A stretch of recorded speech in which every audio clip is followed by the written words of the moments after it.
Bismillahirrahmanirrahim. Assalamu alaikum. I am from Trends High School and I am the teacher of English class 6.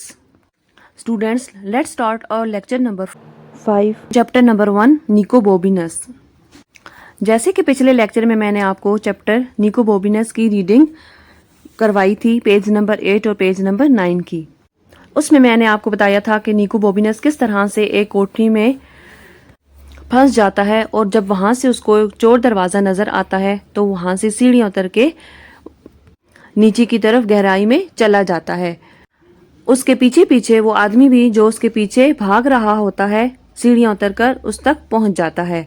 लेकिन क्योंकि जैसे कि हमने पिछली रीडिंग में पढ़ा था कि सीढ़ियाँ आधे रास्ते में जाके ख़त्म हो जाती हैं और अंधेरा होता है, जिसकी वजह से पहले निकोबोबिनस उतरते टाइम गिर जाता है और उसके पीछे वो आदमी के गिरने के बाद वहां पे बिल्कुल खामोशी होती है। निकोबोबिनस समझता है कि शायद वो मर गया है, लेकिन ही वॉज ब्रीथिंग, वो सांस ले रहा होता है। आज उससे नेक्स्ट रीडिंग स्टार्ट करते हैं, page number 10। I must get help, मुझे मदद लेनी चाहिए, said Nicobobinus to himself, Nicobobinus ने अपने आप से कहा। And he began groping around in the blackness to find another way out, और वो वहां पे टटोलने लगा कोई रास्ता उस अंधेरे से निकलने का। When he found it, however, his heart sank. जब उसको वो रास्ता मिला तो उसका दिल डूब गया। सैंक का मतलब होता है डूबना। The only exit appeared to be a narrow gap. जो रास्ता उसको मिला था निकलने का, जो एग्जिट रास्ता था, जो वहां से निकलने का रास्ता था, वो एक नैरो गैप था, यानी तंग जगह थी, तंग रास्ता था। डाउन बाय द फ्लोर से जमीन से नीचे होता हुआ। No more than a foot high, और 1 फुट से ज्यादा वो ऊंचा नहीं था।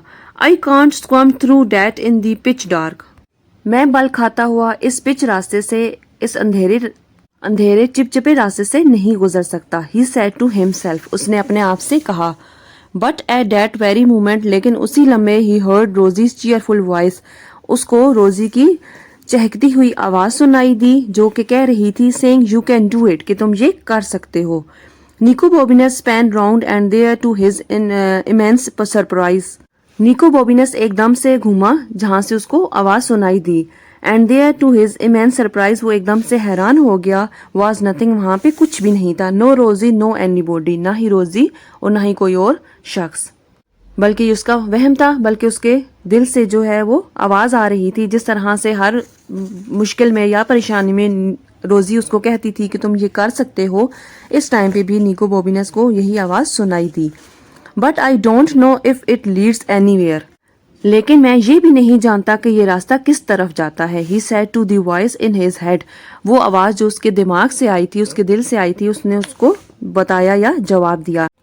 And it's such a tight squeeze, I might get stuck, और ये इतनी तंग जगह है, इतना तंग रास्ता है कि मैं यहाँ पे फंस भी सकता हूँ। He did not hear Rosie's voice again, उसे रोजी की दोबारा आवाज सुनाई नहीं दी। बट ही न्यू, लेकिन वो जानता था what it would have said, कि वो क्या कहेगी। and that was how he found himself wriggling down, और इसी लम्हे उसने फैसला कर लिया और उसने फंसाते हुए टटोलते हुए a narrow passage of stone in the pitch black, वो उस पिच ब्लैक जो रास्ता था, तंग रास्ता था, उसमें बल खाते हुए गुजरने लगा। he squirmed and he wriggled there in the black of a long time and the tunnel get narrower.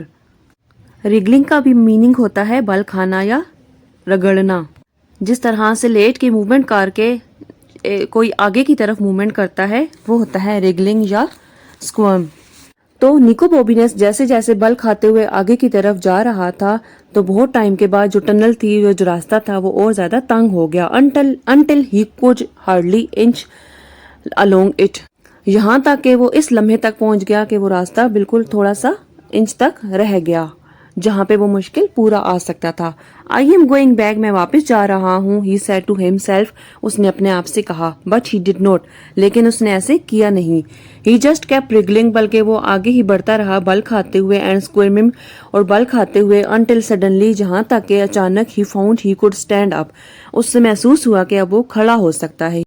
He took a pace forward and immediately fell over stone steps leading up, जैसे ही उसने आगे की तरफ movement की तो उस जल्दी ही पत्थरों का बना हुआ एक रास्ता नजर आ गया या मिल गया। ओह ही सेड, उसने कहा। Although what he really meant was, जबकि असल में उसका कहने का मतलब था thank goodness. He began to climb, वो चढ़ने लगा। And he was still climbing some minutes later, और कुछ लम्हों तक मुसलसल चढ़ता रहा। It must be a tower, ये एक टावर हो सकता है। ही थॉट, उसने सोचा। और the grandest house in Venus, या वीनस में किसी का सबसे बड़ा घर। But at that very moment, लेकिन उसी लम्हे ही सा अ क्रैक ऑफ लाइट, उसे रोशनी की एक हल्की सी लगी नजर आई। ही स्ट्रेच्ड आउट हिज हैंड, उसने अपना हाथ आगे बढ़ाया। And found himself touching a catch, और अपने हाथ को किसी कुंडी के साथ टकराते हुए महसूस किया। That clicked softly in the dark, जो कि उस अंधेरे में आराम से ही खुल गई। A panel suddenly slit open, कुंडी खुलने के बाद एक दरवाजा अचानक से ओपन हुआ, खुला। And Nicobobinus stepped through into the most amazing room he had ever seen, और निको बॉबिनस एक ऐसे कमरे में दाखिल हुआ जो उसने अपनी जिंदगी में पहले कभी भी नहीं देखा था। स्टूडेंट्स, हमारी रीडिंग यहीं तक कंप्लीट होती है। आई होप कि आपको फुल रीडिंग की अंडरस्टैंडिंग हो गई होगी। ये जो चैप्टर है निको बॉबिनस, ये टेरी जोन्स जो ऑथर हैं इस नॉवल के, जिसका नाम है निको बॉबिनस, ये जो चैप्टर है, ये 2 चैप्टर सिर्फ उस नॉवल से लिए गए हैं। ये फुल एडवेंचर और ह्यूमर से भरा हुआ है। अगर आपको मौका मिले तो आप इस नॉवल को ज़रूर पढ़िएगा, ताकि आपको आगे आइडिया हो जाए कि निको बॉबिनस किस रूम में दाखिल हुआ था और उसके साथ आगे क्या हुआ। क्या वो वापस घर जा सका, उसकी दोबारा रोज़ी से मुलाकात हुई, उसने रोज़ी के साथ क्या सलूक किया, एक्सेट्रा। ये सारे क्वेश्चंस आपको निको बॉबिनस नॉवल में मिल जाएंगे, जो कि टेरी जोन्स ने लिखा है। Terry Jones is a comedian, screenwriter, actor, director and historian, और उन्होंने बहुत सी बुक्स और पोएम्स भी लिखी हैं। Now students, let's start our exercise, page number 11, comprehension. Question number 1, answer the following questions. पहले पैराग्राफ में हमें निको बॉबिनस के बारे में क्या पता लगता है? Answer, we learned that Nico Bobinus is an extraordinary child who stuck his tongue out at the Prime Minister. हमें पता लगता है कि निको बॉबिनस एक गैर मामूली बच्चा है जो कि प्राइम मिनिस्टर के साथ भी जुबान दराजी से बाज नहीं रहता। We also learn that he lives in Venus, हम ये भी जानते हैं कि वो वीनस में रहता है। That he could do anything, और वो कुछ भी कर सकता है। हु इज़ रोज़ी, रोज़ी कौन है? आंसर है, रोज़ी इज़ निको बॉबिनस बेस्ट फ्रेंड। रोज़ी निको बॉबिनस की अच्छी दोस्त है। स्टूडेंट्स, इस आंसर में निको बॉबिनस के साथ कोमा लगा के एस लगाया गया है। कोमा लगा के एस लगाने का मतलब होता है का, की या के। Part C, why don't people pay attention to what Rosie says. लोग रोज़ी की कही हुई बातों की तरफ क्यों ध्यान नहीं देते थे? आंसर है, people don't pay attention to what Rosie says because she is always having wild ideas. लोग रोज़ी की कही हुई बातों की तरफ ध्यान नहीं देते थे क्योंकि वो हमेशा जंगली ख्यालात रखती है। Part D, what two things does Rosie suggest that she and Nico Bobinus should do? कौन से 2 काम रोज़ी ने तजवीज़ किए जो उसे और निको बॉबिनस को करने चाहिए? आंसर है, रोज़ी suggests that she and Nico Bobinus should pull up every wheat on his doorstep and discover the land of dragons. रोज़ी ने तजवीज़ किए कि उसे और निको बॉबिनस को उसके दरवाजे पर लगे सारे घास फूस को खींचना चाहिए और ड्रैगन्स की दुनिया दरियाफ्त करनी चाहिए। Part E. When do the children go on their adventure and what do they take with them?